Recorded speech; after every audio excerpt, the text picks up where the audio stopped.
يحكى أن رجلا عجوز يعيش مع ابنه وزوجة ابنه في بيت صغير، ومع كبر سنه بدأ يرتعش ويسقط الطعام من يده، وأحيانا يلوث ملابسه على المائدة.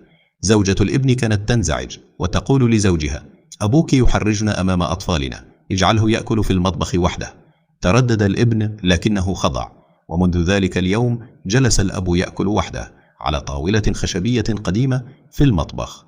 أعطوه صحنا بلاستيكيا كي لا يكسر، ولم يعودوا يتحدثون معه كثيرا. وبينما كانوا يتناولون العشاء ذات مساء، دخل طفلهم الصغير إلى الغرفة وهو يحمل قطعة خشب صغيرة.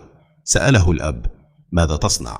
أجاب الطفل ببساطة: أصنع طاولة صغيرة من أجلك يا أبي، لأنك ستحتاج إليها عندما تكبر وتأكل لوحدك. ساد الصمت.